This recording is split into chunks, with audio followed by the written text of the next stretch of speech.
kabar? Alhamdulillah sehat. Langsung saja ya.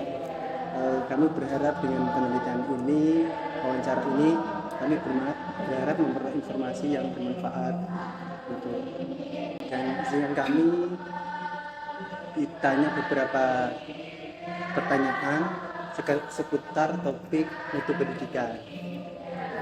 Menurut Ibu, sekolah yang bermutu itu yang seperti apa? Apakah lebih ke prestasi akademik, karakter siswa, akreditasi sekolah, atau pelayanan sekolah, dan bagaimana mutu yang ada di sekolah ini?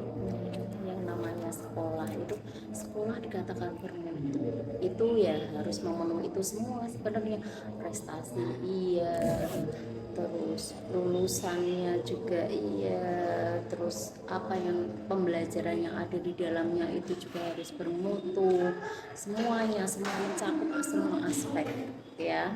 Jadi tidak hanya kita hanya berprestasi saja, tidak ya, tapi anak-anak melihat oh iya sekolah itu lo bagus, itu kan dilihat dari kedisiplinannya, pembelajarannya bagaimana yang ada di dalamnya, terus nanti lulusannya bagaimana, lulusannya nanti dapat diterima di masyarakat, terus nanti yang melanjutkan universitas itu banyak yang diterima di universitas perguruan tinggi negeri atau tidak, kan seperti itu juga masuk ke dalam di penjaminan itu ya. Jadi mutu sekolah itu sendiri. Pengajarnya gimana menurut Ibu? Pengajarnya alhamdulillah di sini itu semua pengajarnya sesuai dengan jurusannya masing-masing ya. Jadi Bapak Ibu guru itu tidak ada yang mengampu matematika sama ngampu fisika, itu tidak ada.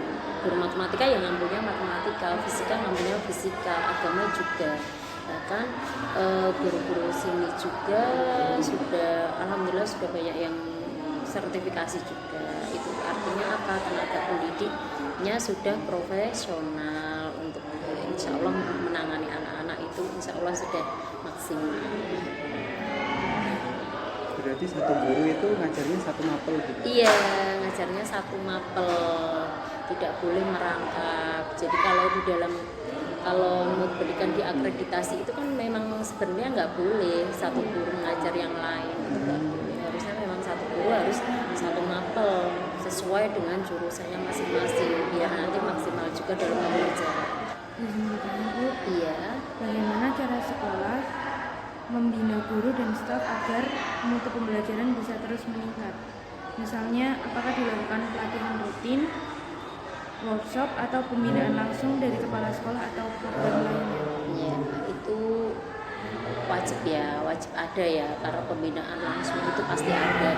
Pembinaan langsung kepala sekolah itu ada setiap bulan, itu pasti ada rapat, pasti ada agenda rapat untuk evaluasi bagaimana ke depan, bagaimana kemarin yang sudah dijalani, itu pasti ada.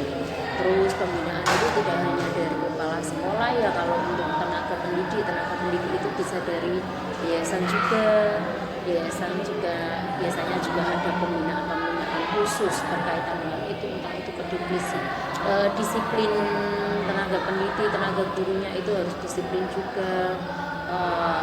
Bahkan di sini termasuk disiplin ya, soalnya masa Bapak Ibu guru harus winjer jam 7 pulang jam setengah 4. Kita kalau keluar itu harus ada surat izin ya, tidak hanya siswa. Jadi Bapak Ibu gurunya juga kalau kita mau keluar mau kemana izin itu pasti juga harus pakai surat seperti anak-anak juga. Jadi insya Allah kalau di sini disiplinnya masih terjaga. Iya. Berarti emang program full day semua ya?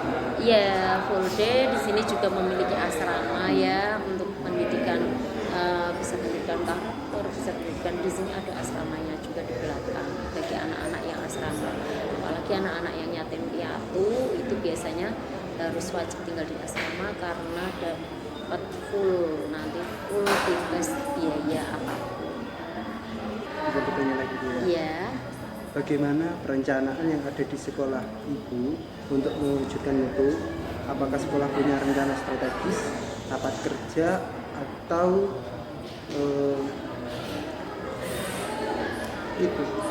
perumusan visi misi yang menyinggung peningkatan anak-anak?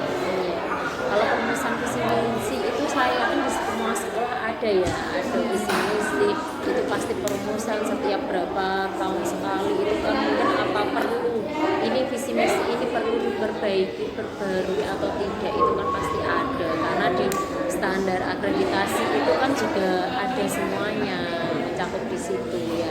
Rapat kerja itu jelas, rapat kerja wajib untuk peningkatan semua. Mungkin pertanyaan mengenai topik pendidikan, mutu pendidikan itu saja sih Bu.